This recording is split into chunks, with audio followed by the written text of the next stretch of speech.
News नेटवर्कच्या चर्चासत्रात मी प्रकाश फळडे आपलं सर्वांचं मनपूर्वक स्वागत करतो। आजच्या आपल्या चर्चासत्राचा विषय आहे केंद्राची 3 वादग्रस्त कृषी विधेयके। आपल्या सर्वांनाच माहिती आहे 17 सप्टेंबर 2020 रोजी संसदेत आवाजी मतदानाद्वारे परंतु विरोधकांच्या प्रचंड गदारोळात 3 शेतकरी विधेयक मंजूर झाली।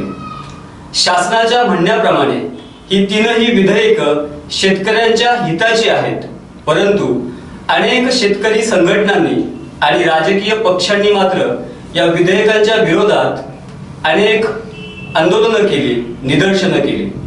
ही शेतकरी विधेयक नक्की आहेत तरी काय, या विधेयकांचा शेतकऱ्यांवर चांगला वाईट कसा परिणाम होणार आहे या संदर्भात चर्चा करण्यासाठी आज आपण चर्चासत्रात काही व्यक्तींना, काही कायदेविषयक व्यक्तींना, विचारवंतांना आमंत्रित केलेलं आहे। या चर्चासत्रात आपल्यासोबत आहेत शहापूर न्यायालय वकील संघटनेचे अध्यक्ष ॲडव्होकेट जगदीश वारगडे साहेब। त्यानंतर आपल्यासोबत या चर्चासत्रामध्ये सहभागी झालेले आहेत भारतीय जनता पार्टी ठाणे जिल्हा प्रसिद्धी प्रमुख प्रकाशजी अंधाडे साहेब। नमस्कार।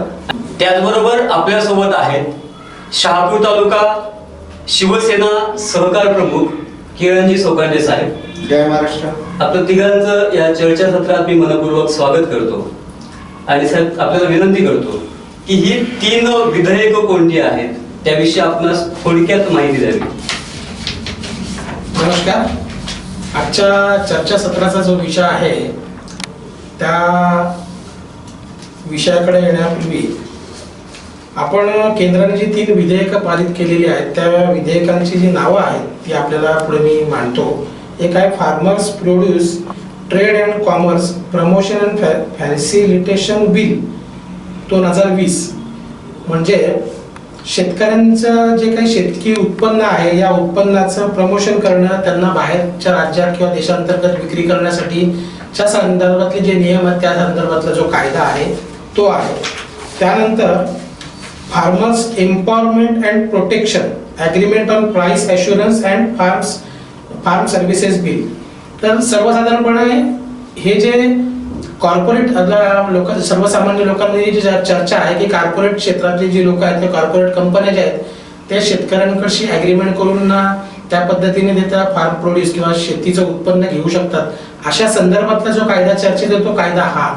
आणि तिसरा जो आहे तो आपला आधीच असलेला जो कायदा आहे इसेन्शियल कमोडिटीज ऍक्ट जो आहे, म्हणजे अत्यावश्यक सेवा वस्तू अधिनियम, त्याच्यामध्ये काही दुरुस्ती सुचवलेली आहे तो दुरुस्तीचा अधिनियम। म्हणजे मूळचे शेतकऱ्यांचे जे कायदे आहेत ते 2च कायदे जे नवीन आलेले आहेत आणि तिसरा कायदा आहे तो शेतीविषयक नसून अत्यावश्यक वस्तू अधिनियम आहे, त्यातली ती सुधारणा विधेयक आहे ती। आपण 3ही कायद्यांची थोडक्यात माहिती दिली। अंधाडे साहेब तुमच्याकडे येतोय। केंद्र सरकार म्हणतं की हे 3ही जी विधेयकं आहेत ती शेतकऱ्यांच्या हिताची आहेत। कशा पद्धतीने याच्यामध्ये शेतकऱ्यांचं हित होऊ शकतं? सर्वप्रथम मी आवाज न्यूज नेटवर्कचा शतशः आभारी आहे की त्यांनी मला या चर्चासत्रात बोलवलं। नंतर आमचे मित्र इकडे बसलेले ॲडव्होकेट जगदीश यांना पुरस्कार मिळाला, मी त्यांचे अभिनंदन करतो। केंद्र सरकारने जे 3ही कायदे पास केलेत हे यासाठी महत्त्वाचे आहेत। यातील पहिला कायदा जो आपल्याकडे आहे तो न्यूनतम समर्थक मूल्य MSP। शेतकऱ्यांना आपला माल कृषी उत्पन्न बाजार समिती सोडून इतर कुठेही नेऊन विकता यावा, ज्या ठिकाणी त्याला आपल्या मालाची सर्वात जास्त किंमत मिळेल अशा ठिकाणी त्याला आपला माल विकता यावा, या दृष्टीने केलेला हा कायदा आहे। आणि सेकंड जो कायदा आहे त्या अंतर्गत असं सांगितलेलं आहे की तुम्ही तुमची शेती, आज जी शेती तुम्ही कसता, बऱ्याचदा मुख्य विषय असा होतो की आपल्याकडे जो पाऊस आहे हा पाऊस अवेळी कधी येतो कधी जातो, यामुळं पिकांचं खूप मोठ्या प्रमाणात नुकसान होतंय। हे नुकसान होऊ नये म्हणून जर का कुठल्या कॉर्पोरेट कंपन्या किंवा इतर कोणी व्यक्ती येऊन पीक होण्याच्या अगोदरच शेतकऱ्याशी अशा पद्धतीने करार करत असेल की आम्ही तुम्ही जे उत्पन्न तुमच्या शेतामध्ये येणार आहे त्याचा हा भाव देऊ, तर त्या दृष्टीने शेतकऱ्याला एक संरक्षित केलं जावं म्हणून हा दुसरा कायदा केला गेलेला आहे. तर माझ्या दृष्टीने दोन्ही कायदे शेतकऱ्यांच्या दृष्टीने खूप महत्त्वाचे आहेत. सुकंडे साहेब यांच्या म्हणण्याप्रमाणे किंवा शासनाच्या म्हणण्याप्रमाणे तीनही कायदे जर शेतकऱ्यांच्या बाजूचे असतील किंवा हिताचे असतील तर मग एवढ्या मोठ्या प्रमाणामध्ये शेतकरी संघटनांनी आंदोलन का उभारली? सर्वप्रथम मी आपल्या आवाज न्यूज आपल्या चॅनेलला आभार मानतो की आपण शेतकऱ्यांचा हा ज्वलंत विषय चर्चेला घेतला. त्यात आपले नामवंत वकील साहेब आहेत, भारतीय जनता पार्टीचे आपले प्रसिद्धी प्रमुख आहेत आणि मलाही बोलवलं त्याबद्दलही आपले आभार. हे तीनही कायदे ज्यावेळी केंद्र सरकारने केले, केंद्र सरकारने हे कायदे केले शेतकरी हिताचे म्हणून, परंतु यात कुठेतरी शेतकऱ्यांचं नुकसानच दिसते. आणि या सरकारच्या घटकांपैकी एक अकाली दल पक्ष होता आणि या अकाली दलासह विरोधी पक्षाने देखील या बिलचा किंवा या कायद्यांचा विरोध केलेला की जेणेकरून आपण बाजार समित्यांच्या बाहेर किंवा इतरत्र आपण माल विकू शकतो, पण त्यामुळे बाजार समित्यांचा जो काय राज्याला शुल्क मिळणार होता तो मिळणार नाही. जी आधारभूत किंमत शेतकऱ्याला मिळणार होती त्याच्यामध्ये कुठेतरी गोंधळ होतो. तिसरा म्हणजे ज्या इनाम आणि ई ट्रेडिंग या ज्या हे चालतंय ते संपूर्णतः बाजारांवर अवलंबून असतो आणि जर बाजारपेठात नामशेष झाल्या तर या सर्वांवर त्याचा परिणाम होतो. आणि म्हणून त्या दुरुस्त्या त्यांनी सुचवलेल्या, पण कोणत्याही दुरुस्त्या न करता केंद्र सरकारने तो हा विधेयक पास करून घेतला आणि म्हणून त्याला विरोध करत त्या सरकारमधलाच एक पक्ष अकाली दल हा त्या केंद्रातून सत्तेतून बाहेर पडला आणि त्यानंतर त्या शेतकऱ्यांच्या आंदोलनाला जे काही बळ मिळालं, मी तर पंजाब राज्यातील शेतकऱ्यांचं सर्वप्रथम अभिनंदन करेल की या कायद्याला विरोध होणं जे चुकीचं आहे त्याला विरोध व्हायलाच पाहिजे आणि त्याप्रमाणे त्यांनी विरोध करतायत. आज कित्येक दिवस, मला वाटते 10 दिवसांपेक्षाही जास्त काळ उलटलाय आणि ते आंदोलन दिल्लीमध्ये चालू आहे आणि आज आपल्या राज्यातून सर्व राज्यातून त्या विधेयकांना विरोध होतोय. दुसरा त्यांनी सांगितलं की कंत्राटी पद्धत, कंत्राटी पद्धतीने जे होणार आहे त्यात कंपन्यांशी करार करताना शेतकऱ्याला किमती ठरवताना अडचणी येणार आहेत, शेतकऱ्याला त्याच्या मालाचा भाव ठरवताना अडचणी येणार आहेत. त्यानंतर त्याची शाश्वती काय, ज्या कंपन्यांची आपण त्याचं किंमत ठरवतो त्यानंतर जर त्याच्याशी कुठला करार केला आणि 5 हेक्टरपेक्षा कमी शेती असलेल्या शेतकरी हा कॉन्ट्रॅक्ट साईन करू शकतो कंपन्यांसोबत, पण त्यापेक्षाही कमी क्षेत्र असलेले किंवा छोटे मोठे शेतकरी काय करणार, यावर कुठे त्याच्यामध्ये प्रावधान नाहीये, यावर कुठे त्याच्यामध्ये त्यांना कुठली सवलत किंवा त्यांना कुठला मार्ग नाहीये आणि या सगळ्या गोष्टीची त्यांनी दुरुस्ती करावी. तिसरा गोष्ट त्यांची निर्यात किंवा काय ते कांदा निर्यात बंदी उठवली, त्याला अत्यावश्यक सेवेतून बाहेर काढलं आणि पुन्हा त्याच्यावर ज्यावेळी संपूर्ण बाजारभाव त्याचा घसरलेला असताना बाहेर त्या कांद्याला मागणी असताना त्यावर निर्यात बंदी आणली. मग आपण करतो काय? मग या कायद्याचा नक्की शेतकऱ्याला फायदा आहे का? आजच्या काही 2 दिवसाची बातमी आपण जर पाहिली तर इजिप्तवरनं कांदा मागवला गेला, इथेच आपले बाजारभाव घसरलेले असताना आपण आयात करतोय. मग आपण नक्की कुठलं धोरण राबवतोय? मी याला शेतकरी विरोध करणार आणि कायदे हे जनतेसाठी असतात. कुठेतरी विरोध होते, काहीतरी त्यातून मार्ग निघाला पाहिजे आणि शेतकरी जो पोशिंदा आहे त्याचा विचार केला पाहिजे सरकारने आणि तो कायद्यामध्ये जर दुरुस्ती आवश्यक आहेच, विरोध होते म्हणजे दुरुस्ती आवश्यक आहे आणि ती केली पाहिजे, या मताचे आम्ही आहोत. बरोबर. आपण मगाशी एक मुद्दा आपल्या बोलण्यामध्ये मगाशी जाणवला की किमान आधारभूत किंमत. बऱ्याच शेतकऱ्यांना असं वाटतं की ही जी व्यवस्था आहे ती या कायद्याद्वारे बंद होईल की काय अशी भीती निर्माण झालेली आहे. काय सांगा? मुळातच सरकारने असं सांगितलंय की आम्ही लिखित देतो की कुठेही एपीएमसी व्यवस्था, कृषी उत्पन्न बाजार समिती व्यवस्था बंद होणार नाही. त्याच्यामुळं तसा प्रश्न निर्माण होण्याचा प्रश्न येत नाही. दुसरं महत्वाचं म्हणजे आताच आमच्या मित्रांनी इकडे काही वक्तव्य केली, त्या संदर्भात देखील मी सांगतो की आतापर्यंत जी कृषी उत्पन्न बाजार समितीमध्ये शेतकऱ्यांची जी हेळसांड होत होती किंवा आडत्यांच्या नावाखाली जे 17 ते 18% पर्यंत कमिशन जात होतं, हे वाचावं ह्या दृष्टीने केला गेलेला हा कायदा आहे. आणि त्याच्या पुढे जाऊन मला असं बोलायचे की महत्वाची कृषी उत्पन्न बाजार समिती की शेतकरी जो माल पिकवतो तो महत्वाचा आहे, त्याला जास्त बाजारभाव मिळावा म्हणून आपण त्याच्या बाजूने बोलायचं की आपण कृषी उत्पन्न बाजार समितीच्या बाजूने बोलायचं. मी बीजेपीचा प्रसिद्धी प्रमुख आहे हे विसरून जा, मी एक शेतकऱ्याचा मुलगा आहे. ह्या दृष्टीने माझंही तेच मत असेल की शेतकऱ्यांनी जे पीक घेतलेले आहे त्याला पूर्ण बाजारभाव मिळाला पाहिजे. दुसरा मुद्दा असा उपस्थित केला की 5 एकरपेक्षा कमी, तर असं नाही. आपली शेती कितीही कमी असली तरी देखील आपण ती फार्मिंगसाठी देऊ शकतो. आणि त्याच्यातला सर्वात महत्वाचा मुद्दा असा आहे की जे न्यूनतम मूल्य आहे, सरकारी बाजारभाव आहे, त्याच्यापेक्षा जास्त याच्याने समोरचा कॉन्ट्रॅक्टदार येऊन आपल्या शेतीचा मोजमाप करेल किंवा त्याला जो भाव आहे तो त्या भावापेक्षा जास्तच दिला जाईल. त्याच्यामुळे कुठे शेतकऱ्याच्या मनात असा प्रश्न निर्माण व्हायला नको. उद्या जर का एखादा कॉन्ट्रॅक्टर येऊन त्याला त्याचं कमी मूल्य देत असेल तर त्याच्यासाठी बाजार समिती आहे, त्यांनी बाजार समितीमध्ये जाऊन आपला माल द्यावा. आणि दुसरा महत्वाचा याच्यातला मेन मुद्दा असा आहे की तुमची फार्मिंग होण्याच्या अगोदर हा करार झालेले, त्याच्यामुळे तुम्हाला निर्धास्त राहता येणार आहे की मी जे आज माझ्या शेतामध्ये बीज रोवले, आजची परिस्थिती अशी आहे की ज्या तालुक्यामध्ये आपण ही चर्चा करतो या तालुक्यामध्ये भेंडीचं पीक खूप मोठ्या प्रमाणात घेतलं जाते. मी आजही येताना काही शेतकऱ्यांशी चर्चा करून आले, त्यांचं म्हणणं असं आहे की 1 एकर मध्ये जी भेंडी पिकवतो ती 4,000 किलो पर्यंत भेंडी येते आणि 20 रुपयाच्या आसपासचा भाव मिळतो, म्हणजे 80,000 रुपये त्या शेतकऱ्याला 1 एकर साठी मिळतात. परंतु ती 4,000 किलो भेंडी तोडण्यासाठी त्याची मजुरी जवळजवळ 40,000 रुपये जाते. ह्या सर्व गोष्टीचा विचार जर का केला तर शेतकऱ्याच्या हातामध्ये काहीच येत नाही.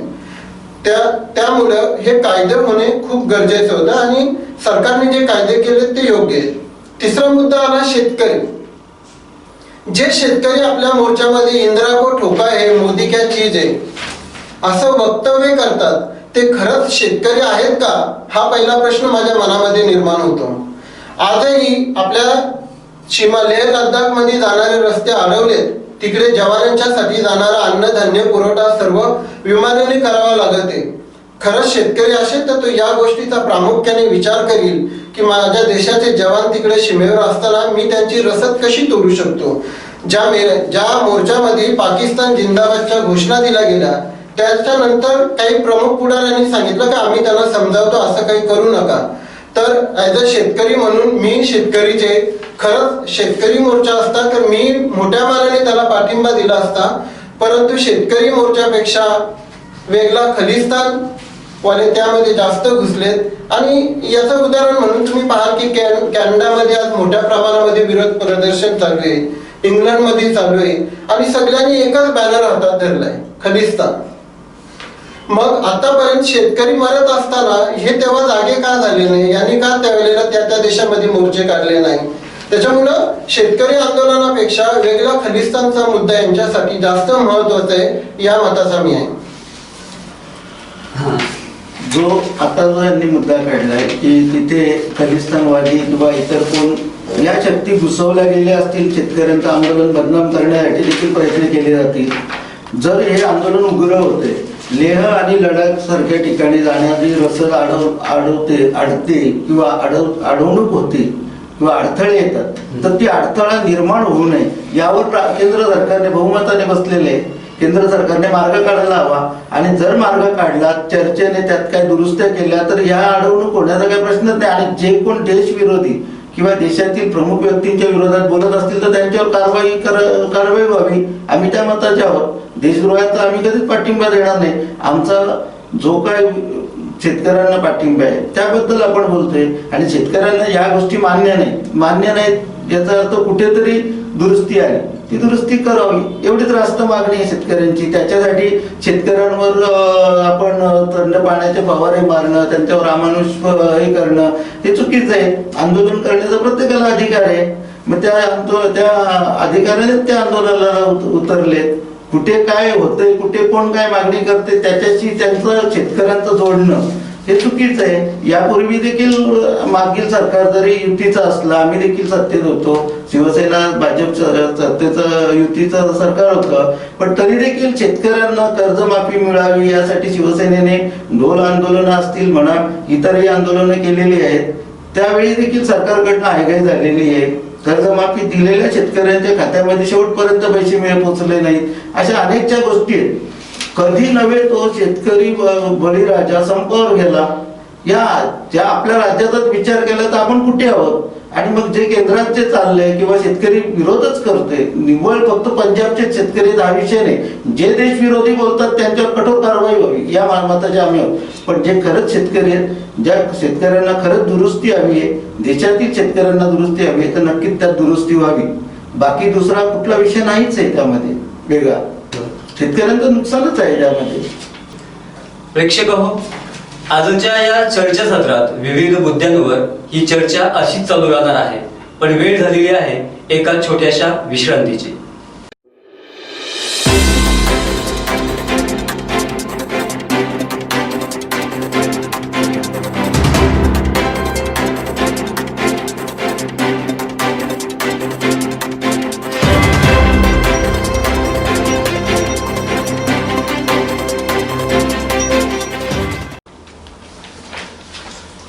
नमस्कार. विश्रांतीनंतर पुन्हा एकदा स्वागत करतो आजच्या आपल्या चर्चासत्रात. तुमचं पुन्हा एकदा मी मनपूर्वक स्वागत करतो. साहेब, मी तुमच्याकडे बोलतो. बऱ्याचशा शेतकऱ्यांच्या मनामध्ये या कायद्याविषयी संभ्रम आहे की या कायद्यामध्ये ज्या काही तरतुदी आहेत त्या तरतुदी शेतकऱ्यांच्या हिताच्या आहेत की शेतकऱ्यांसाठी घातक आहेत. नेमक्या महत्त्वाच्या तरतुदींविषयी आपण काय सांगाल? नमस्कार. हे जे 3 कायदे केंद्राने आता जे संमत केलेले आहेत, या कायद्यातल्या ज्या प्रमुख काही तरतुदी आहेत त्या तरतुदींच्या बाबत बरेचशा शेतकऱ्याच्या मनात शंका आहेत. त्याचं कारण असं आहे की सोशल मीडिया मधून ह्या कायदा किती चांगला आहे आणि किती वाईट आहे अशा दोन्ही प्रकारच्या पोस्ट सातत्याने फिरत असतात. आणि मूळ शेतकऱ्यांकडे त्या कायद्याच्या प्रतीच नाही आहेत किंवा कायद्याचं वाचन शेतकऱ्यांकडून किंवा जे मुद्दे म्हणतात हिरिरीने की हे कायदा एकदम चांगला आहे, काही लोक म्हणतात की हा कायदा एकदम वाईट आहे लोकांसाठी, म्हणजे शेतकऱ्यांसाठी. तर ह्या ज्या गोष्टी ज्या होतात सोशल मीडियातून, मला या कायद्याच्या तरतुदींकडे जाण्यापूर्वी या माध्यमातून, आपल्या माध्यमातून आपले जे काही शासक आहेत त्यांनाही मला एक आव्हान असं करायचं आहे की पूर्वीपासून कसं होतं की ऑफिशियल गॅझेटमध्ये ते एखादं बिल असतं, एखादा कायदा असतो, त्याचं आधी बिल असतं, विधेयक असतं, ते प्रसिद्ध केलं जातं आणि त्याच्यावर आणखी ते मागवले जातात. आता किती लोक असे आहेत का ते त्या ऑफिशियल गॅझेट मधलं ते काही बिल असेल प्रसिद्ध झाले ते वाचून त्याच्यावर आणखी देतात. अनेक लोकांना तो कोणता बिल आलेला आहे, कोणता काय झालेला आहे याच्याबद्दल काहीच कल्पना नसते. जेव्हा त्याला कायद्याचं स्वरूप येतं तेव्हा लोकांना कुठल्या तरी पक्षाने त्याच्या विरुद्ध आवाज उठवला की हे चांगलं नाही, तेव्हा लोक प्रतिक्रिया द्यायला सुरुवात होतात. आणि आपल्याकडे प्रतिक्रिया देण्याची पद्धत अशी आहे, जेव्हा एक माणूस म्हणतो की कम्प्लिटली अमुक ही विरुद्ध गोष्ट आहे, ते लोकांच्या हिताची नाही, तर त्याच्या विरोधी गट जो आहे ते कसा हिताचा आहे फक्त तशा पोस्ट टाकण्याचा प्रयत्न होतो. प्रत्यक्ष त्याच्यातल्या पोस्ट टाकणाऱ्यांपैकी 99% लोकांनी माझं तरी मत आहे तो कायदा प्रत्यक्ष वाचलेला नसतो किंवा त्या कायद्याला वाचल्यानंतर पण त्याच्या तरतुदी आपल्या हिताच्या आहेत की अहिताच्या आहेत या दोन्ही गोष्टीचा काही विचार केलेला नसतो. आता या 3 कायद्यांपैकी आपला एक मूळचा एक कायदा आहे, म्हणजे आता 3 कायदे 2 आणि एक सुधारणा विधेयक आहे इसेन्शियल कमोडिटीजचा, म्हणजे अत्यावश्यक वस्तू अधिनियमचा.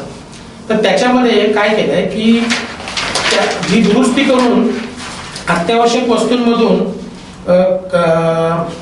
टाळी, बटाटे, कांदे, तेल बियाणे वगैरे ज्या गोष्टी आहेत त्या अत्यावश्यक वस्तूंमधून त्यांना वगळलेले आहेत.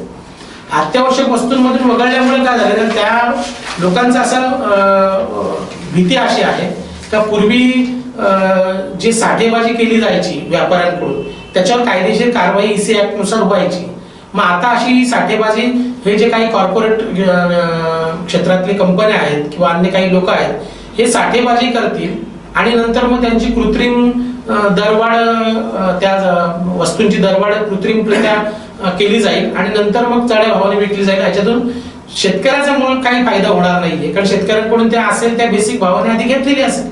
मग त्याचं नुकसान कोणाला सोसावं लागणार आहे? सर्वसामान्य जनतेला. म्हणजे कांदा जो आहे त्याची जर साठवणूक करून नंतर चढ्या भावाने बाजारात विक्रीला आला तर मग तो नुकसान लोकांचा आहे. लोकांना महाग स्वरूपात ते कांदा, डाळ, तेल अशा वस्तू घ्यावे लागतील अशी लोकांची भीती आहे. आता ही जी तरतूद जी आहे सुधारणा करताना त्यांनी काय दिलेलं आहे की जर समजा एखाद्या वस्तूचं रिटेल प्राइस म्हणजे हॉर्टिकल्चरल प्रोड्यूस असेल म्हणजे फळं वगैरे, तर त्याच्यामध्ये जर 100% वाढ झाली म्हणजे 100 रुपयाची वस्तू आहे तिची 200 जर झाली तरच त्याच्यामध्ये सरकार आहे ते इंटरफिअर करू शकतात त्या दराच्या संदर्भात.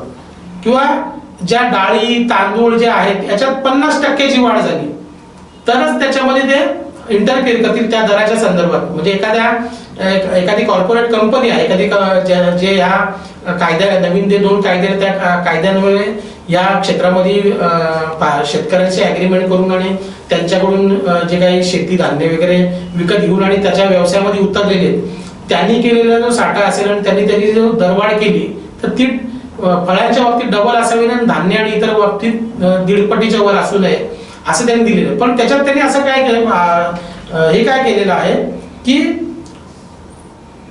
शब्दाचा जो वापर आहे मे बी इश्यूड, मे म्हणजे सरकार आहे करू शकतात, शाल असा ह्या 2 शब्द जे आहेत हे फार महत्वाचे 2 शब्द आहेत. मे आणि शाल. शाल म्हणजे काय? ते करणारच म्हणजे त्यांच्यावर. मे म्हणजे काय? करू शकतात. म्हणजे असं नाहीये की दुपटीने भाव झाला म्हणून ते इंटरफिअर करतीलच, करू शकतात. ह्या 2 गोष्टी ज्या आहेत ना ह्या गोष्टींच्या बाबत सरकारने थोडासा विचार करायला पाहिजे होता. त्याचं कारण असं आहे की एखादं फळ आहे ते बाजारभाव जनरली 80-90 रुपयाला मिळतं. मॅक्सिमम त्याची समजा जी किंमत असते ती 100 रुपयापर्यंत जाते. पण तीच त्या वस्तू त्या फळाची जर किंमत 100च्या ऐवजी 200 रुपयावरती गेल्यावरती करू शकतात. म्हणजे त्याच्यावरती त्या दराच्या बाबत ते विचारणा करू शकतात का ते नियंत्रण करण्यासाठी काही नियमावली करू शकतात किंवा आदेश काढू शकतात. तर हे न करता त्याच्यावरती केंद्र सरकार ते करेलच किंवा केंद्र सरकारने ज्या काही यंत्रणा दिल्यात, राज्य सरकार किंवा एपीएमसी किंवा अन्य काही शासकीय यंत्रणा आहेत ज्यांना हे अधिकार दिलेत ते करतीलच याचा काहीतरी त्याच्यामध्ये उल्लेख असायला पाहिजे. अशा पद्धतीने शाल असा उल्लेख असायला पाहिजे होता असं मला कायद्याचा अभ्यासक म्हणून मला वाटतंय. आणि ही फार मोठी गोष्ट आहे. त्याचं कारण असं आहे की शेतकऱ्यांकडून जेव्हा म्हणजे हॉर्टिकल्चरल प्रोड्यूस जो असतो फळफळावळ जे आहे ती समजा एखाद्या महिन्यात घेतल्यानंतर कोल्ड स्टोरेज मध्ये ठेवून काही महिन्यानंतर विक्रीला येते. त्याच्यानंतर ती जे काही कॉर्पोरेट ज्या कंपन्या आहेत ते आम्हाला एवढ्या महिन्यामध्ये कोल्ड स्टोरेजचा एवढा खर्च आला, विजेचं एवढं बिल आलं म्हणून आम्ही रेट वाढवतोय. शेतकऱ्यांकडून आम्ही 50ला घेतली ती वस्तू आता 100ला आम्हाला विकायला पाहिजे होती पण आम्ही 6 महिन्यानंतर आता विकतो तर आम्हाला 6 महिन्याचा एवढा खर्च आला म्हणून आता मी 200ला विकतो. अशा पद्धतीची लबाडी होण्याची शक्यता आहे. त्याचं कारण असं आहे की ज्या कॉर्पोरेट कंपन्या मार्केटमध्ये कोणत्याही व्यवसायामध्ये उतरतात त्या कंपन्या सुरुवातीला स्पर्धा असावी किंवा ग्राहक आपल्याकडे खेचला जावा यासाठी कमी दराने माफक दराने त्या वस्तूंची विक्री करतात. शेतकऱ्याला किंवा त्या लोकांना आपल्या सर्वसामान्य लोकांना त्या गोष्टीची सवय झाल्याच्या नंतर मग त्या रेट वाढवतात. जसं आता टेलिकॉम कंपन्यांच्या विरुद्ध जसं लोकांची ओरड आहे की आधी 10 रुपयात 20 रुपयात फुकट महिनाभर काही इतकं जीबी डाटा देत होते म्हणजे 199 रुपयात पूर्ण महिना, नंतर 299, आता झाला 599. अशा पद्धतीने म्हणजे एक तर त्यांना आपल्या दावणीला बांधून घ्यायचं आणि नंतर मग आपल्याला पाहिजे तशी रक्कम त्यांच्याकडून वसूल करायची. असा जो कॉर्पोरेट कंपनीचा बिझनेसचा जो फंडा असतो तो फंडा कुठेतरी हे लोक वापरतील याची रास्त भीती शेतकऱ्यांना आहे. म्हणून या दृष्टीने काहीतरी ह्या कलमामध्ये जी काही दुरुस्ती केली त्या दुरुस्तीवरती थोडाफार विचार करून त्याच्यात अजून दुरुस्ती करण्याची आवश्यकता आहे असं मला व्यक्तिशः वाटतंय. यानंतर दुसरा जो कायदा आहे की शेतकरी जे आहेत त्या आपला जो माल आहे तो माल कोणत्याही आपल्याच राज्यात नाही तर त्या आपल्या राज्याच्या बाहेरही देशांतर्गत किंवा बाहेरही स्वतःहून विकू शकतात. तर अशा पद्धतीचं त्या कायद्याने शेतकऱ्याला स्वातंत्र्य दिलं असं काय केंद्र शासनाचं म्हणणं आहे. पण याच्यातही एक अशी मेघ आहे की जो सर्वसामान्य शेतकरी आहे, शहापूरचा शेतकरी येतो, त्यांनी कांदा जरी पिकवला तरी तो मध्य प्रदेशला जाऊन कांदा नाही विकू शकणार ना. त्याची कॅपॅसिटी किती आहे, त्याची कुवत किती, त्याच्याकडे यंत्रणा किती आहे. म्हणजे हे जे काही स्वातंत्र्य शेतकऱ्यांना दिलेलं आहे ते स्वातंत्र्य खरोखर शेतकऱ्यांना दिलेलं आहे का, तर याच्यामध्ये असं दिलेलं आहे की त्या शेतकरी एखाद्या कॉर्पोरेट कंपनी बरोबर की एखाद्या संस्थांबरोबर ती ऍग्रीमेंट करू शकतात वेगवेगळ्या पद्धतीने. ते त्यांच्या मार्फत तिकडे देणार. म्हणजे व्यक्तिगत शेतकरी मी पिकवलेलं माझ्या शेतातले जे काही असतील बटाटे आहेत ते मी दिल्लीला जाऊन विकू शकतो, पण मी विकू शकतो का? व्यक्तिशः नाही विकू शकत ना, माझ्याकडे ती यंत्रणाच नाहीये ना. म्हणजे असं म्हणणं की शेतकरी जाऊन कुठेही विकू शकतो हे म्हणजे मला वाटतं की ते फक्त एक राजकीय भूमिका किंवा त्या अनुषंगाने बोलणं सोपं आहे, पण प्रत्यक्ष कायद्याचं जर वाचन केलं तर ते शक्य नाहीये. त्यासाठी शेवटी ह्या यंत्रणा ज्यांच्याकडे आहे म्हणजे ट्रान्सपोर्टची फॅसिलिटी ज्यांच्याकडे, कोल्ड स्टोरेज ज्यांच्याकडे, त्यांच्याच मार्फत तुम्हाला जायचंय. आता जी यंत्रणा असलेली एपीएमसी मार्केट आहे, मगाशी आमच्या सहकारी जे प्रकाशजी अंधाडे साहेबांनी सांगितलं की बाबा एपीएमसी मार्केट आहे, ज्या शेतकऱ्याला वाटलं की आपल्याला कंपनीला द्यायचं नाही माल, तो माल त्या एपीएमसी मार्केटला विकू शकतो.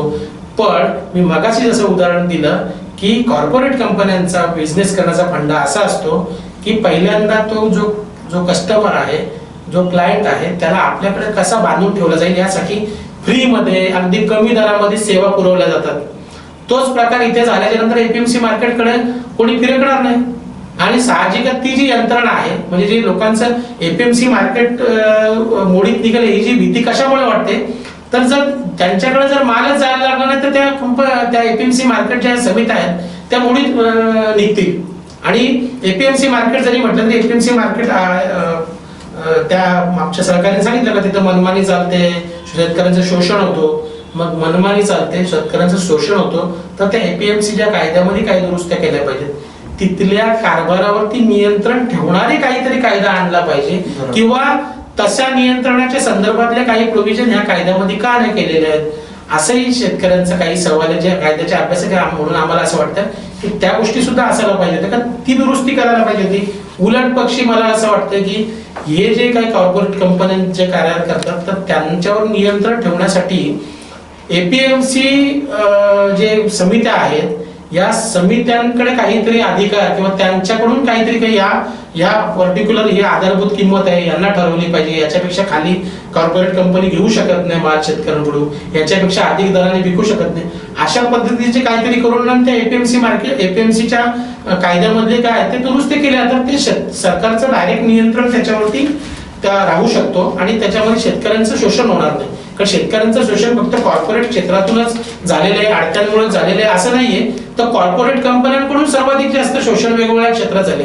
शेतकरी थोडा त्याला अपवाद होता, आता शेतकरी सुद्धा त्या कॉर्पोरेट शोषणाला बळी पडण्याची भीती लोकांना वाटते. ती जी भीती लोकांना वाटते ना त्याच्या संदर्भात फक्त लोकांनी आक्षेप नोंदवले म्हणून आपण ते ऐकायचेच नाही असं नाही होतं. ती भीती जी असेल त्या भीतीच्या अनुषंगाने पण काही गोष्टींवरती आपण चर्चा केली पाहिजे, त्याच्यात काहीतरी त्या विधेयकामध्ये दुरुस्ती केली पाहिजे असं मला असं वाटतं याच्यामध्ये.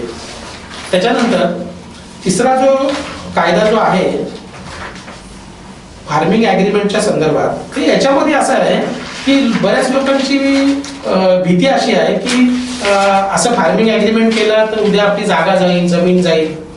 त्याच्यामध्ये दिले का तुम्ही सेलच्या संदर्भात म्हणजे no farming agreement shall be entered into for the purpose of any transfer including sale, lease or mortgage of the land or premises of the farmer. म्हणजे एखाद्या शेतकऱ्याची जमीन किंवा त्याचं घर याच्या विक्रीला अनुसरून एखादी विक्री किंवा लीज भाड्याने देणं किंवा गहाण ठेवणं अशा पद्धतीच्या कारणासाठी असं फार्मिंग ऍग्रीमेंट करता येणार नाही असं म्हटलेलं. परंतु दुसरी अशी एक गोष्ट आहे, एखाद्या शेतकऱ्याकडून या फार्मिंग ऍग्रीमेंटच्या अगेन्स्ट समजा जर एखादा शेतकरी देणं लागत असेल एखाद्या कंपनीला, कॉर्पोरेट कंपनीला, आणि तो शेतकरी ते देणं देऊ शकला नाही तर मग त्याच्या संदर्भात काय करणार? त्याबाबत पण काहीतरी चर्चा होणं गरजेचं आहे ना. मग ते पैसे त्याने रिपे करू शकला ना. एखादा शेतकरी एखाद्या कॉर्पोरेट कंपनीला काही एक सर्टन अमाऊंट आहे की काही लाखभर रुपये त्यांना देणं लागतो, तर ती पैसे त्यांनी जर रिपे केले ना, तर मग त्याच्या विरुद्ध कसं करणार? मग त्या अग्रीमेंटच्या अगेन्स्ट तो त्याची प्रॉपर्टी दिवाणी न्यायालयात गेला तर माझ्याकडून ही व्यक्ती एवढं देणं आहे, तो देऊ शकत नसेल. उद्या कोर्टामध्ये तो दावा सिद्ध झाला का हा देणं आहे तेवढं, मग पुढची स्टेप काय असते तर ह्याला जे देणं आहे या व्यक्तीला, एक्स व्यक्तीला वाय व्यक्तीकडला इतके पैसे देणे आहेत, तर त्याच्या अगेन्स्ट तो साहजिकच काय म्हणतो की बाबा याची माझे पैसे देत नसेल तर याची प्रॉपर्टी अटॅच करा. हा आता कायदा मोडीत काढलेला नाहीये, हा कायदा आहे ना. म्हणजे तो ज्या शेतकरी जर जो काही रिपे करू शकला नाही तर त्याला कुठेतरी प्रोटेक्ट झालं पाहिजे ना. त्याची ह्याच्यात अग्रीमेंट मध्ये तो म्हणणार नाही का तुम्ही दिले नाही तर तुमचं घर माझ्या नावावर होईल की तुमची शेती माझ्या नावावर होईल, असं काही अग्रीमेंट मध्ये होणार नाही. परंतु या अग्रीमेंटच्या अनुषंगाने जेव्हा वसुलीचा दावा होईल तर त्यावेळेला ती अटॅचमेंटच्या सदरामध्ये त्याची प्रॉपर्टी अटॅच होतेच ना. तो कायदा बदललेलाच नाहीये. म्हणून हे जे काही ह्या ज्या दोन गोष्टी आहेत ना, ह्याच्याबद्दलचं जे क्लिअरन्स आहे ना, तो या कायद्यामध्ये अंतर्भूत करणं गरजेचं होतं. नुसतं ते अग्रीमेंट त्या अनुषंगाने केलं जाणार नाही असं म्हणून चालणार नाही. मग पैसे रिपे नाही केले तर मग काय होईल याच्या संदर्भातलं पण काही गोष्टी त्याच्यामध्ये नमूद करणं, त्याची ती स्पेसिफिक प्रोव्हिजन टाकणं किंवा तरतूद टाकणं हे गरजेचं आहे. मला असं वाटतं की ह्या ज्या काही गोष्टी आहेत, या तीन ज्या गोष्टी आहेत, कायदा विस्तृत स्वरूपात आहे दोन्ही पण त्याच्यातल्या लोकांना ज्या भीती असणारी ज्या दोन गोष्टी आहेत त्या ज्या गोष्टी आहेत त्याच्या अनुषंगाने काही तरतुदींची दुरुस्ती होणं मला वाटतं की अपेक्षित आहे. तसे तीनही कायदे आपण असं म्हणणार नाही की हे दोन्ही कायदे किंवा तिसरा कायद्याच्या पाठीमागचा उद्देश आहे आज शेतकऱ्यांच्या सगळ्या जमिनी हडप करणे किंवा शेतकऱ्यांची देशोधडी लावण्यासाठीच केल्या असं म्हणता येणार. परंतु त्या कायद्यामधल्या ज्या तरतुदींच्या बाबत शेतकऱ्याच्या मनात, सर्वसामान्य जनतेच्या मनात ज्या शंका आहेत एखाद्या तरतुदीच्या अनुषंगाने, त्या शंकेचं निरसन आहे ना, ऑफिशियली त्याचं काहीतरी विश्लेषण आहे ना, ते प्रस्तुत सरकारकडून केलं जाते, केलं गेलं पाहिजे. सोशल मीडियातून ज्या काही विश्लेषण येतं कुठल्या तरी पक्षीय भूमिकेतून प्रत्येक जण मांडतो, अशा पद्धतीचं विश्लेषण काय होतंय अजून लोकांमध्ये संभ्रम निर्माण करत असतो. म्हणून मी मगाशी सुरुवात करताना म्हटलं होतं की कोणताही कायदा जुन्या काळाप्रमाणे तो ऑफिशियल गॅजेटमध्ये जसं प्रसिद्ध करतात त्याच्याऐवजी सोशल मीडियात पण तो कायदा आधी प्रसिद्ध केला पाहिजे, त्याचा बिल, आणि लोकांकडून प्रतिक्रिया मागवल्या पाहिजे, सुझाव मागवले पाहिजे आणि मगच तो संमत केला पाहिजे असं मला वाटतं. थोडक्यात त्याच्यामुळे त्रुटी कमी राहतील कोणत्याही कायद्यामध्ये. अंधाडे साहेब, वकील साहेबांनी खूप चांगले तरतुदी आणि चांगले मुद्दे मांडले. त्याच्यामध्ये बऱ्याचशा अशा गोष्टी आहेत की ज्या तुमच्याकडून त्याच्यावर काहीतरी प्रकाश पडला पाहिजे. खरं तर माझे मित्र वकील साहेब यांनी जे काही मुद्दे मांडले, प्रत्येक शेतकऱ्याच्या मनामध्ये हे प्रश्न आहेत. मी खरं तर या देशाचे पंतप्रधान नरेंद्रजी मोदी यांचं सर्वात अगोदर अभिनंदन करेन की आज 11.5 कोटी शेतकऱ्यांच्या खात्यावर दरवर्षाला ते 6,000 रुपये टाकतात. म्हणजे त्यांना शेतकऱ्यांची खरोखर चिंता आहे म्हणून त्यांनी घेतलेला हा निर्णय. याच्या पुढे जाऊन मी एकदम मुद्दे फक्त अगोदर मांडतो की एक आपले जाणते नेते आदरणीय शरदचंद्र पवार हे जेव्हा कृषी मंत्री होते तेव्हा त्यांनी राज्यातील सर्व मुख्यमंत्र्यांना एक लेटर लिहिलेला की कृषी उत्पन्न बाजार समितीच्या बाबतीत जे काही निर्णय आहेत ते बदलणं गरजेचं आहे, त्याच्यामध्ये सुधारणा करणं गरजेचं आहे. एवढंच आपल्या आत्मचरित्रामध्ये देखील त्यांनी असं सांगितलंय की जर का खरोखरच शेतकऱ्याला सधन करायचं असेल तर कृषी उत्पन्न बाजार समितीला समांतर अशी अजून एक खाजगी क्षमता असलेलं मार्केट उभं करणं गरजेचं आहे, तरच माझ्या शेतकरी राजाला त्याचं जास्तीत जास्त मूल्य मिळेल. याच्या पुढे जाऊन आता माझे मित्र वारगडे साहेब यांनी काही गोष्टी हे केल्या की अत्यावश्यक सेवा वस्तू अधिनियम. अत्यावश्यक वस्तू सेवा अधिनियम मध्ये आपल्याकडे 23 वस्तू आहेत आतापर्यंत, परंतु या कायद्यानुसार सर्वच वस्तू या अत्यावश्यक सेवेमध्ये येणार आहेत.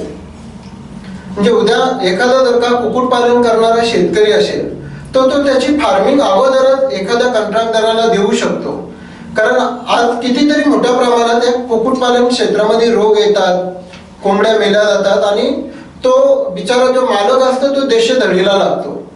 कांदा बटाटा आपण पाहतो लोक रस्त्यावर फेकून देतात का?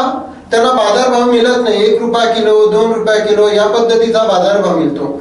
उद्या जर का मोठ्या प्रमाणात याची साठवणूक करणारी एखादी कंपनी असेल आणि खरेदी करताना त्याला तो योग्य भाव देत असेल तर माझ्या दृष्टीने ही खूप महत्वाची गोष्ट आहे.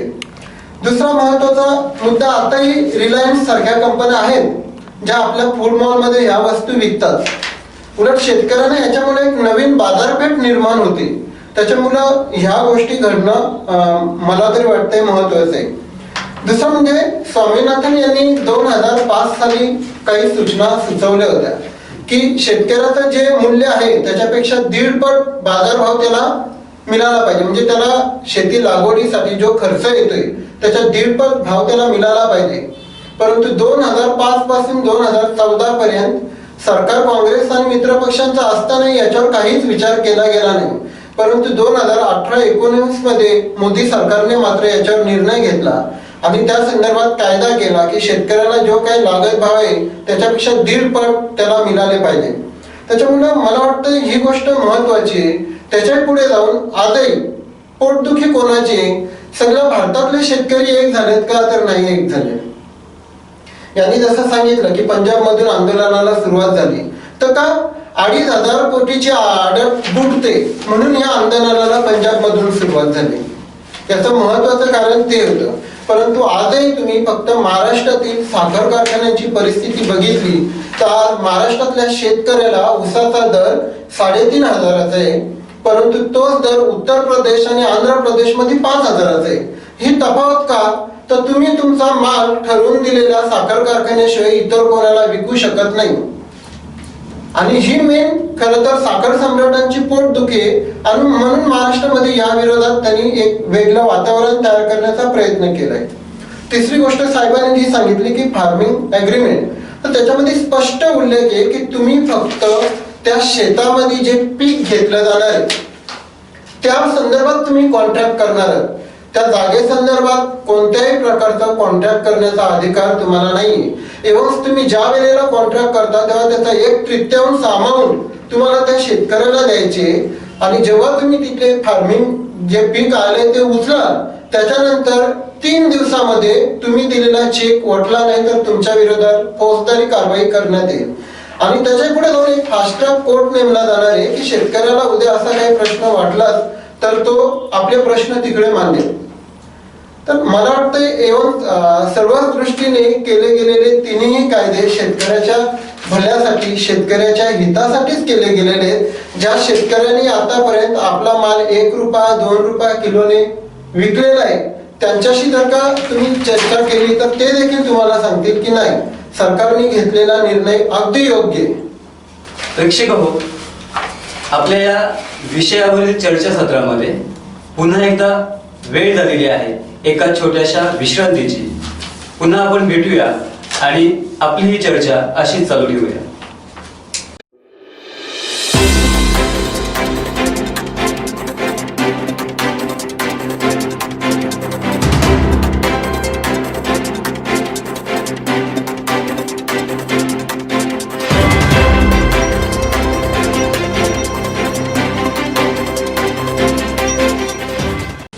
नमस्कार.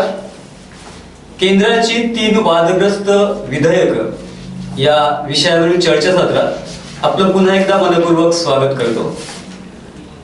विश्रांती घेण्यापूर्वी ॲडव्होकेट जगदीश वारगडे यांनी या 3ही विधेयकातील महत्त्वाच्या तरतुदींविषयी माहिती सांगितली. त्याचे शेतकऱ्यांवर होणारे बरे वाईट परिणामही सांगितले. त्यानंतर प्रकाश आंदाडे साहेबांनी त्याच्यावर खूप चांगली अशी केंद्राच्या ज्या काही संकल्पना आहेत किंवा केंद्राचं जे काही मत आहे त्या पद्धतीचं शासकीय मत मांडण्याचा प्रयत्न केला. पण खऱ्या अर्थानं आता किरणजी सोकांडे साहेबांना त्या संदर्भात काहीतरी बोलायचं आहे. मगाशी त्यांना त्या संदर्भात आपण ब्रेकपूर्वी जाण्यापूर्वी बोलायचं होतं. तुम्हाला विनंती करतो की आपण आपल्या मनातील ज्या काही शंका असतील त्या आता आपण सांगायला. सर्वप्रथम मी काय कायद्याचा अभ्यासक नाहीये, परंतु आजच्या या चर्चेमध्ये आपल्या सोबत असलेले आमचे मित्र वकील साहेब वारगडे साहेबांनी या कायद्यातील तरतुदी आणि तरतुदींपेक्षा सर्वाधिक त्रुटीत दाखवून दिल्या आणि त्या आहेत. हे आत्ता तरी कायदेशीर इथल्या चर्चेमध्ये कायदेशीररित्या सिद्ध झाले असं मी बोलू शकतो, कारण त्या त्रुटी आहेत आणि त्या त्रुटीच्या अनुषंगाने शेतकऱ्यांचं नुकसानच होणार आहे आणि त्याला त्यांनी कुठेतरी एक कायदेशीर दुजोरा दिलाय असं स्पष्ट होते. त्यानंतर आमचे मित्र प्रकाशजी अंधाडे यांनी मांडलं की पंतप्रधान मोदी साहेब शेतकऱ्यांच्या खात्यावर 6,000 रुपये टाकतात किंवा त्यांना मदत करतात, आर्थिक मदत. राष्ट्रीय जबाबदारी असलेली व्यक्ती, त्यांचं ते राष्ट्रीय कर्तव्य आहे आणि म्हणून ते पार पडतात. ते त्यांना करणे किंवा त्यांच्या जागी जी पण व्यक्ती बसेल किंवा जेही सरकार बसेल त्यांना ते जनतेसाठी म्हणा, फक्त शेतकऱ्यांसाठीच नाही तर जनतेसाठी ते करणंच आहे आणि ते केलंच पाहिजे. आणि त्यानंतर त्यांनी पवार साहेबांचा देखील मुद्दा मांडला की हा कायदा किंवा अशा प्रकारचे कायदे व्हावे ते आदरणीय शरदचंद्र पवार साहेबांनी पत्राद्वारे सर्व राज्यांना कळवलेले. या कायद्यात त्रुटी आहेत म्हणून तुम्ही पवार साहेबांकडे बोट दाखवता का, असा त्याचा अर्थ होतो. मग जर त्रुटी आहेत तर आणि ते शरद पवार साहेबांनी त्या त्रुटीयुक्त असं ते कायदा व्हायला हवा असं जर पत्र अशा स्वरूपाचा जर पत्राचा तुम्ही अर्थ घेत असाल तर मग आपण तो कायदा का अंमलात आणला आणि अंमलात आणताना या सर्व त्रुटी ठेवून आपण शेतकऱ्यांना कुठेतरी देशोधडीलाच लावतोय हा विचार करायलाच हवा होता आणि आता देखील करू शकता. आणि म्हणूनच तर ते आंदोलन चालू आहे आणि त्या आंदोलनातून आज खरंच या गोष्टीमध्ये आता त्यांनी थोडंसं शब्दरचना सांगितली की शुड बी, शाल बी किंवा केलं आम्ही करूच किंवा सरकार ती जबाबदारीच घेतं.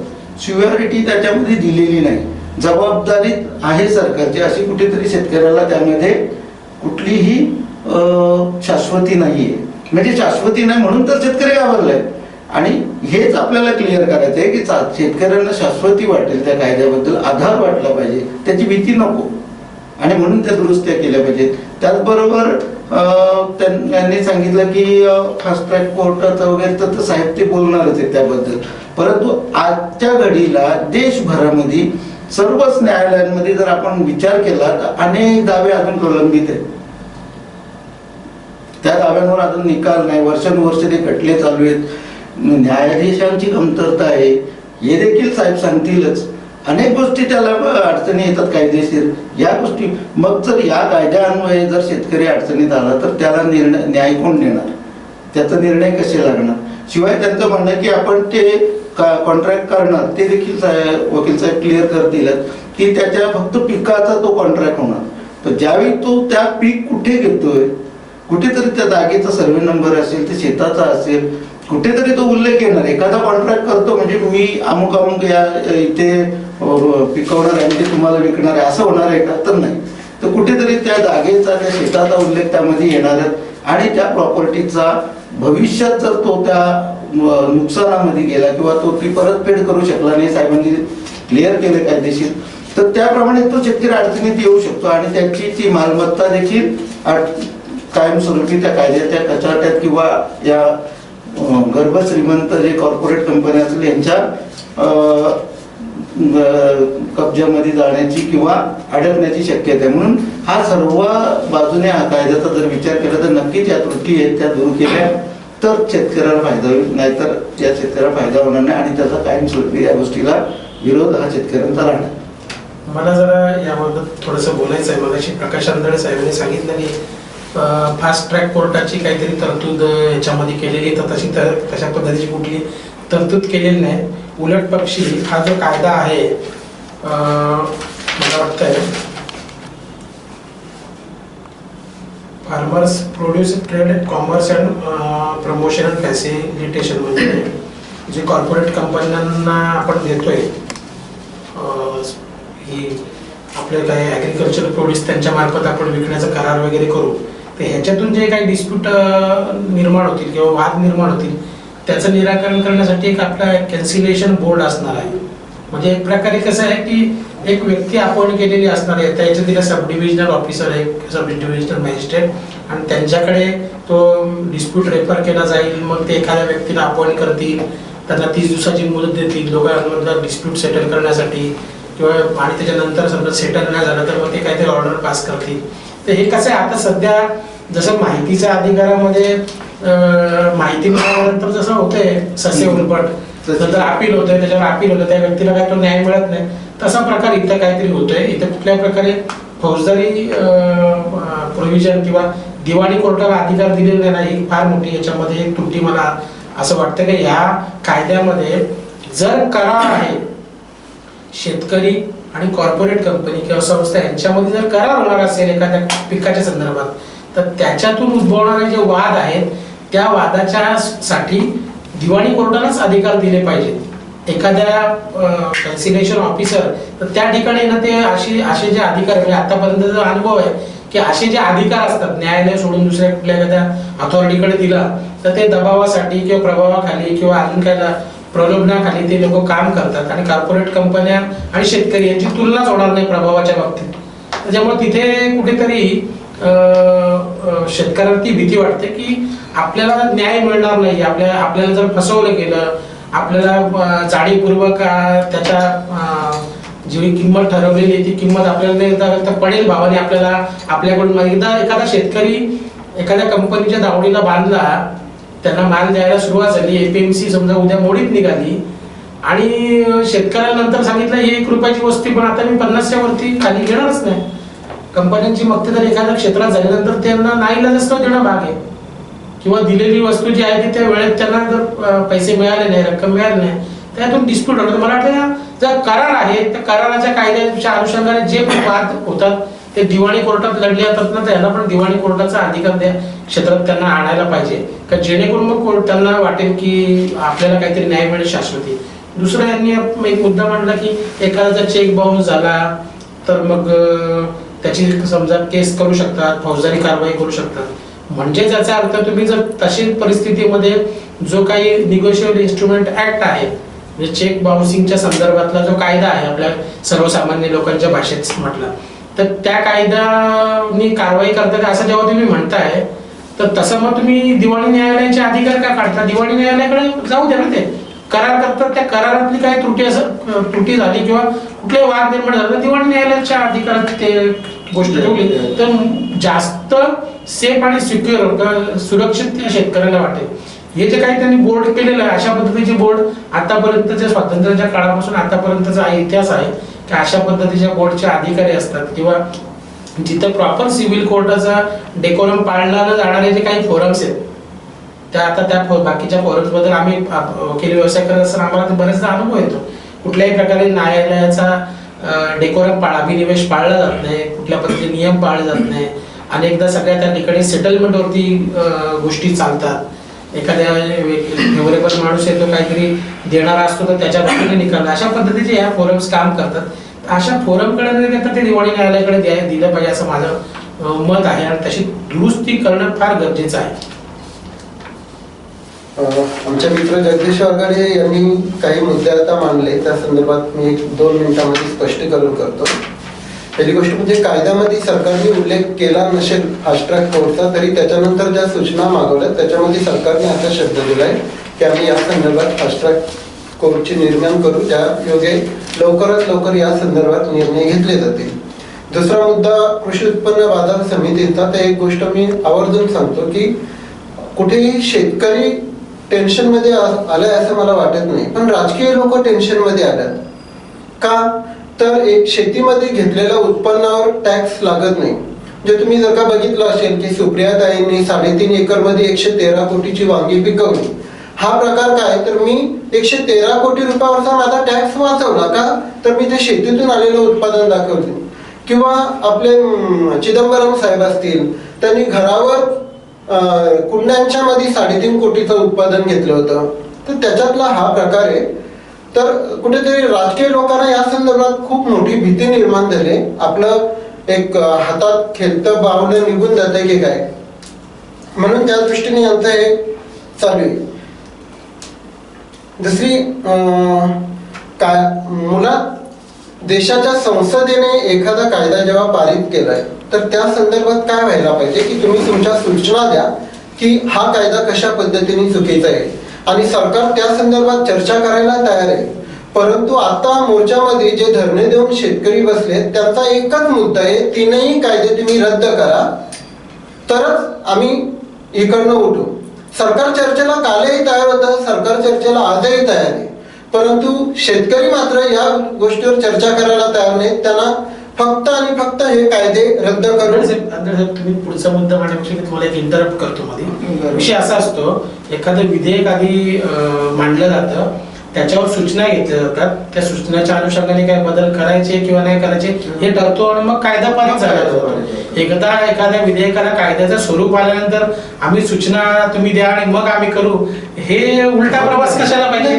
तसं काय, तशी प्रक्रियाच नाही. प्रक्रिया अशी आहे, तुम्ही आधी विधेयक बनवता आणि ते विधेयक मांडलं जातं. ते विधेयक मांडल्यानंतर त्या विधेयकाच्या अनुषंगाने सर्वसामान्य जनतेच्या किंवा लोकप्रतिनिधींच्या सूचना मागवल्या जातात आणि मग त्याच्यावर त्याला कायदा स्वरूप. आता तुम्ही कायदा एक तर तुमच्याकडे असलेल्या बहुमतांनी कायदा मंजूर केल्याच्या नंतर तुम्ही म्हणणार की आम्ही त्या विषयावरती चर्चा करू किंवा अमुक करू, असं त्याच्यात ते फक्त कसं आहे, हा जो फक्त राजकीय भाग झाला. आपण असं बोलणं का त्या कायद्यामध्ये आम्ही सूचना करू, कायद्यात नाही सूचना होत, त्या बिल विधेयकावरती सूचना मांडल्या तर मग कायदा स्वरूप येतो. तर तो हे कसं आहे माहिती का, आता मला राजकीय याच्यामध्ये जायचं नाही, परंतु मग ते हे असे स्टेटमेंट म्हणजे दुर्भेक होते. तर तुम्हाला खरोखरच लोकांच्या सूचना त्याच्या ठिकाणी ऐकून आणि त्याच्यामध्ये जर आपल्याला कायदा आपण जर केला तर कुठल्या पद्धतीने विरोध झाला नसता असं मला वाटतंय. आणि प्रत्येक कायदा करताना ह्याच गोष्टींचं पालन केलं पाहिजे. अनेक केंद्र सरकारकडून कायदे पारित होतात, त्या कायदा पारित झाल्यानंतर असे प्रत्येक कायद्याच्या अनुषंगाने अनेक अशी आंदोलनं उभी राहतात. तर ते आंदोलनं उभं राहण्याच्या पाठीमागचं कारण काय, तर तो कायदा आधी पारित केला जातो आणि मग लोकांना तो कळतो, असा झालेला आहे. म्हणजे आत्ताच्या ह्या काळामध्ये 21व्या शतकामध्ये हे आपण उलटा प्रवास करतोय. असं न करता लोकांचे पहिल्यांदा मांडा लोक, आणि ते नुसतं तुमच्या संसदेत का मांडू, तिथं अनेक किती जण लोकसभेचे काही जे काही अनुपस्थित ते हे ऐकतो आपण, प्रक्षेपणा बघतो का किती केंद्र शासनाच्या किंवा राज्य शासनाच्या ज्या वेबसाईट असतात त्याच्यावर कुठलं विधेयक पारित मांडलं गेलेलं आहे, त्याची काही नोटिफिकेशन आलंय, हे किती लोक बघतात? नाही बघतात. आताच प्रत्येक जण सोशल मीडियात बघतो. तो का नाही असं करत की कोणताही कायदा येण्यापूर्वीचं जे विधेयक आहे ते सोशल मीडियातून किंवा सोशल मीडियातून प्रसिद्ध करा, म्हणजे लोक त्या वेबसाईटवर जाऊन प्रॉपर तो विधेयक काढतील, त्याचं वाचन करतील, त्याच्यातले काही कायद्याचे अभ्यासक असतील ते सूचना मांडतील. म्हणजे तो पारित होण्यापूर्वीच जर त्रुटी दुरुस्त झाल्या तर तो कायदा जास्त मला वाटते भक्कम राहणार आणि लोकांच्या ज्या पर्पजसाठी ज्या उद्देशासाठी तो कायदा बनवला गेला तो उद्देश खऱ्या अर्थाने सफल होईल. म्हणजे त्याच्यामध्ये लोकांच्या मनामध्ये शंका नाही होणार, निर्माण होणार नाही ज्या गोष्टीची, असं मला वाटते. आणि ही जे मी बोलतोय हे आपण केंद्रात जे कायदे करायला बसलेले लोक आहेत, आपले सर्व लोकांचे प्रतिनिधी, ह्या लोकांना कळत नसेल असं मला वाटत नाही. त्याच्यानंतर जे काही आपले हे लोकसेवा प्रतिनिधी किंवा म्हणा IAS ऑफिसर्स वगैरे जे आहेत, म्हणजे आपले जे काही ब्युरोक्रॅट्स आहेत, त्यांना कळत नाही का शेवटी लोकप्रतिनिधी कायदा करतो तो एखादा खासदार काय स्वतः कायदा लिहित नाही ना, ते जे लोक बनवतात का त्यांना कळत नाही का? त्यांना कळतंय, पण ते कसं आहे की अडचण का होते, विरोध का होते, तर ते कायदे तयार करण्यापूर्वी न मांडता तयार करून मग ते लोकांना असं वाटतं आमच्या लादला, ही लादलं जाण्याची जी भावना आहे ना ती लोकांमध्ये जेव्हा येते ना तेव्हा एक आपला मनुष्य प्राणी ना मुळातच आहे, आपलं जेव्हा एखादी गोष्ट लादली जाते ना तर ती चांगली आहे की वाईट याचा नाही विचार करता लादली म्हणून विरोध होतोय. मग त्याच्यामध्ये काय असं होतंय, तो विरोध करताना चांगल्याला पण विरोध होतो आणि वाईटाला पण विरोध, दोन्ही गोष्टींना विरोध होतो. आणि ह्या कायद्याच्या बाबतीत असं झालं, ज्या एखाद्या तरतुदी ज्या आहेत 100% तरतुदी त्याच्या अगेन्स्ट अशा नाहीत, पण ज्या 2-4 तरतुदींच्या बाबत शेतकऱ्यांची काही शंका आहे त्याचं निरसन आधी करून कायदा पारित केला गेला असताना तर मग आता विरोध नसता. आता काय होत आहे, 10 गोष्टींमधल्या 2 गोष्टी जर चुकीच्या अशा शेतकऱ्याला वाटत असतात, पण विरोध करताना त्याला समोरच विरोध करावा लागतो ना, 10च्या 10 गोष्टींना विरोध करावा लागतो. त्याच्यात काय होतं, ह्या 8 चांगल्या गोष्टींना पण विरोध करणं भाग पडतो, कारण ते त्याला धरून आहेत, त्या 8-10 मधून त्या 8 वेगळ्या 2 वेगळ्या करता येत नाही, त्या एकत्रितपणेच खूप चांगलं किंवा वाईट ठरवता येतं. मग अशी अडचण निर्माण होते. तर हे वारंवार आपल्या गेल्या काही वर्षामध्ये वारंवार गोष्टी व्हायला लागल्यात. आताच्या हायटेक काळामध्ये ना अशा गोष्टी होऊ नये यासाठी कटाक्षाने सरकारने ह्या गोष्टींचं पालन केलं पाहिजे असं मला वाटतं. खरं तर तुमच्या काही सूचना खरंच अगदी योग्य आहेत, परंतु संसदीय लोकशाहीप्रमाणे आपल्याकडे हे कायदे पास केले जातात आणि सरकारने वारंवार सांगितलंय की तुम्ही सूचना द्या.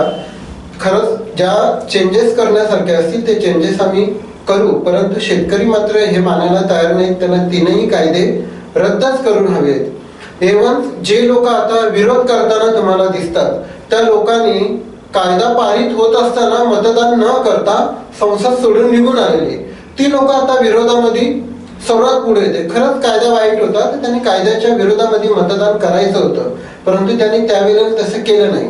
इव्हन कायदा पारित झाल्यानंतर या कायद्याचा सर्वात आधी अभिनंदनाचा ठराव कोणी पास केला असेल तर तो महाराष्ट्र सरकारने केला. सर्वात पहिलं राज्य या देशातलं महाराष्ट्र होतं की खरोखर शेतकरी हिताच्या दृष्टीने मोदी सरकारने घेतलेला हा निर्णय आहे आणि तो शेतकऱ्यांना भविष्यामध्ये सुख समृद्धी देणार आहे. परंतु 2 महिन्यानंतर असं काय झालं की आम्ही ठराव पास केल्यानंतर आज मात्र आम्ही विरोध करतोय. हे त्यांनाच माहिती कोणाचा दबाव आहे काय आहे, त्याबद्दल मला इकडे काही चर्चा करायची नाही. परंतु खरंच आमचे मित्र वारगडे साहेब यांनी ज्या काही सूचना मांडल्या त्या दृष्टीने सरकारने विचार करावा. लोकांच्या पर्यंत कायदा अगोदरच कसा पोहोचेल आणि त्याच्यावर लोकांच्या सूचना कशा येतील, कारण मीडिया इतका फास्ट झालेला आहे की ठरवलं तर खूप कमी वेळामध्ये या सर्व सूचना येऊ शकतात. त्या गोष्टीचा विचार व्हावा. आणि आमचे मित्र सोकांडे साहेब यांनी देखील काही मुद्दे खूप छान मांडलेत. मी माझ्या परीने प्रयत्न करीन हे मुद्दे सरकार दरबारी कसे पोहोचतील आणि याच्यातल्या काही त्रुटी असतील तर त्या कशा कमी करता येतील या दृष्टीने मी नक्कीच माझं मत प्रदर्शन मांडेन. आता कायद्याचे अभ्यासक वरगडे साहेबांनी देखील स्पष्ट केले आणि त्यांनी स्वतः मान्य केले की कायद्यामध्ये दुरुस्ती नाही, कायदा चुकीच्या पद्धतीने मांडला गेलाय. त्यांनी सांगितलं की लोकशाही पद्धतीने आपण विधेयक आणतो. लोकशाही पद्धतीने जरी आणला तरी आपण बहुमत आणि विरोधकांचं मत, बहुमताने 100% बहुमताने सरकार बसले तिथे विरोधकांच्या मताला किती किंमत द्यायची आणि किती किंमत देतं सरकार हे देखील या विधेयकावरून दिसून आले. या विधेयकाला लोकसभेत विरोध झाला. राज्य सरकारचं त्यांनी सांगितलं शेतकरी हिताचं विधेयक असेल तर आम्ही केंद्र सरकारचं नक्कीच अभिनंदन करतो, परंतु तो विधेयक राज्यांमध्ये लागू करायचा की नाही यावर चर्चा होऊन मग तो राज्यामध्ये लागू न करण्याचा राज्य सरकारने निर्णय घेतलेला आहे. तो कुठलाही कोणाचा दबाव होता किंवा दबावामुळे असं नाही. त्याच्यामध्ये आजच्या या छोट्याशा चर्चेतून त्यातल्या 100% ज्या त्रुटी आहेत त्या आपल्याला समजल्या, त्यांना स्वतःला पण समजल्या आणि त्यामध्ये दुरुस्ती हवी आहे त्यांचं स्वतःचं पण मत झालं. म्हणजेच राज्य सरकारने देखील जो निर्णय घेतलाय तो या सर्वच गोष्टींचा अभ्यास करून घेतलेला आहे. आणि म्हणून विधेयक आणताना आपण या केंद्र सरकारचं आपण बघितलं, आजचं केंद्र सरकारने हा विधेयक आणताना विचार करायला हवा की आधीच नोटाबंदीमुळे शेतकऱ्यांसकट सर्वसामान्य माणूस, व्यावसायिक हे सर्व आर्थिक आणि सर्वच बाजूने अडचणीत आलेले, सर्वच व्यवसाय हे डबघाईला गेलेले आणि त्यातल्या त्यात शेतकऱ्यांवर अतिवृष्टी असेल म्हणा, इतर नैसर्गिक संकट असतील त्याने तो कोलमडलाय आणि त्यामध्ये आपण हे असली विधेयक आणून त्याची थट्टाच करतोय. म्हणून ही कुठेतरी त्या शेतकऱ्याची क्रूर थट्टा आहे ती थांबावी आणि विधेयक आणताना सर्वात पहिले चर्चा व्हावी, सर्वसामान्य लोकांपर्यंत ती पोहोचावी आणि मगच ते कायदे. जर कायद्यात त्रुटी आहे मग आपले घटनातज्ञ काय करतात, जर परफेक्शन म्हणून आपण बोललो जातं की परफेक्शन म्हणून आज आपल्या पंतप्रधानांचं किंवा देशाचं देखील आपलं नाव जगामध्ये आपण कुठेतरी उंचावत चाललोय, परंतु मग माझ्या देशात काय, माझं बाहेर नाव आहे पण माझ्या घरात काय, मी माझ्या घरासाठी काय करतो, मी माझ्या घरातल्या सदस्यांसाठी काय करतोय, आपण काहीच करत नाही. याच्यामध्ये जर ह्या त्रुटीच राहायला नको होत्या, माझ्या मते तरी या त्रुटी नको होत्या ना कॉन्ट्रोवर्सी करायची प्रसिद्धी. आता तुम्ही बोलता चर्चेला बसू म्हणता, आतापर्यंत 3 ते 4 फेऱ्या शेतकऱ्यांच्या विविध संघटनांबद्दल चर्चाच केली, त्याच्यावर जर ते दुरुस्ती सुचवतात. आज या छोट्याशा चर्चेतून दुरुस्त्या निघाल्या, त्रुटी निघाल्या तर त्या दुरुस्ती केल्याच नाही तर ते कुठं मार्गच निघू शकत नाही त्यावर. म्हणून याच्यावर लवकर जर त्रुटी तुम्ही दुरुस्ती करणार नसाल, तसेच कायदे तुम्ही थोपवायला लोकांवर लादायला बघणार असाल, शेतकरी ते समोर त्या कायद्यांची एक मागणारच की ते रद्दच करा म्हणून. हा विषय येतो. तुम्ही या दुरुस्त्या करा, त्यांना सिक्युरिटी द्या शेतकऱ्यांना, त्यांना तुम्ही विश्वास द्या की सरकार तुमच्या सोबत आहे. उद्या कुठलीही अडचण आली तर सरकार तुम्हाला देणार, तुमची नुकसान भरपाई देणार, अशी कुठलीही शाश्वती नाही. आजही आपण बघतो साधे पीक विमा असतील, इतर किती लोक गोंधळात आहेत, किती शेतकऱ्यांचे नुकसान आहेत. शेतकऱ्यांकडनं पीक विम्याचा देखील आपण हप्ते हा राज्य सरकारचा विषय आहे. ते राज्य सरकारचा असो या आधीच्या राज्य सरकारचा विषय आहे. आता पण चालू आहे, आधीच्या राज्य सरकारच्या काळात जास्त प्रकारात झालेले आहे. आणि म्हणून मी सांगतो की आजही पीक विमा घेतला जातो, पण लोकांना त्याची कुठल्याही शेतकऱ्याला त्याचा मोबदला दिला जातो. परंतु शरद पवार कृषी मंत्री असताना म्हणाले होते की शेतकऱ्यांनी झालेली नुकसान भरपाई मागणं सोडून द्यावं, कारण पाऊस कधी येईल, कधी पिकाचं नुकसान करेल, त्याच्यामुळे शेतकऱ्यांनी ही सवय बदलावी. आता तो आता घ्यायची गरजच नाही, कारण 100% तुम्ही बहुमताने बसलेले आहेत, कायदे करणारे आहेत, तुम्ही बहुमताने बसलेले आहेत. मोदीजी अतिशय हुशार व्यक्ती म्हणून देशाचं प्रतिनिधित्व करतात. मग मागे कोणी काय केलं ते तुम्हाला दुरुस्तच करत आहे. मी 60 वर्ष काय झालं हे बोंबलत बसण्याचा अर्थ नाही. मी आता काय केलं हे लोकांना पाहिजे, मला रिझल्ट द्यायचा आहे. साहेब दुरुस्ती केल्यात म्हणूनच बोंबाबोंब सुरू आहे. दुरुस्ती नाही आहे, त्रुटी आहेत म्हणून बोंबाबोंब. आणि यात लवकरात लवकर कराव्यात. त्याचबरोबर मी शेतकरी बांधवांना देखील हात जोडून विनंती करेन की आपल्या नुकसान होते म्हणून आपल्या उभ्या पिकावरून ट्रॅक्टर चालवणं, नांगर फिरवणं, आपली आत्मीयता, उद्विग्नता आम्हाला समजते, लोकांनाही समजते, सरकारलाही समजते. परंतु आपण कष्टाने उभे केलेलं पीक असं नासाडी करू नये किंवा रस्त्यात दूध ओतून देणं किंवा भाजीपाला फेकून देणं. त्यापेक्षा गोरगरिबांना आपण ते देऊन प्रत्येक घरोघरी वाटूनही आपण तो आंदोलन करू शकतो. हे देखील माझं वैयक्तिक मत आहे. त्यामुळं शेतकरी बांधवांनी देखील असा विचार करण्यात यावा आणि शेतकरी बांधवांसोबत शिवसेना सदैव असणार आहे, आताही आणि यापुढे. आता यांनी जे मागाशी आता म्हटलं ना, शेतकऱ्यांनी ते भाजीपाला असेल, लोक गोरगरिबांना दूध आहे ते गोरगरिबांना देऊन अनोखं पद्धतीने आंदोलन केलं, तर त्याच्यात एक फायदा बरा असा दिसतो का जो शेतकरी नसलेला जो आपला बांधव आहे, जो शेतकरी नाहीये किंवा तो मूळचा शेतकरी आहे परंतु, तर ते लोकांची कुठे नाळ शेतकरी आंदोलनाशी पण जोडली जाऊ शकते. लोक जोडली जातील ना. मला त्या शेतकऱ्याचं दुःख केव्हा कळणार, जेव्हा तो शेतकरी माझ्याजवळ येतोय, बघा मी रस्त्यात टाकून द्यायची तर तुम्हाला देतोय, रस्ता टाकून देण्याची वेळ येऊ नये. 2 वेळ तशी परिस्थिती परत येऊ नये म्हणून केले गेलेले कायदे आहेत. त्याला देखील ते अन्न मिळू शकतो आणि फार अनोख्या पद्धतीने आणि चांगल्या पद्धतीने ते आंदोलन पेटू शकतं आणि सर्वसामान्य माणूस देखील त्या शेतकऱ्यासोबत आहेत आणि अतिशय आक्रमकतेने त्यांच्या सोबत राहील. प्रेक्षक हो, केंद्र सरकारच्या 3 कृषी विधेयकांबाबत आज आपण हे चर्चासत्र ठेवलं होतं. या चर्चासत्रात 3ही मान्यवरांनी खूप चांगल्या पद्धतीनं आपापली मतं मांडली. या विधेयकांच्या संदर्भातील ज्या काही तरतुदी आहेत त्या आपल्या सर्वांच्या समोर आलेल्या आहेत. यातील फायदे तोटे हे सगळे आपल्याला निश्चितच समजले असतील अशी अपेक्षा करून आपल्या 3ही मान्यवरांना आपण या चर्चासत्रात आले. खूप छान अशी चर्चा या ठिकाणी आपल्याला पाहायला मिळाली. आमच्या साऱ्या प्रेक्षकांच्या वतीनं आणि आवाज न्यूज नेटवर्कच्या वतीनं मी आपला मनपूर्वक आभार व्यक्त करतो. धन्यवाद. धन्यवाद. जय महाराष्ट्र, जय शिवराय.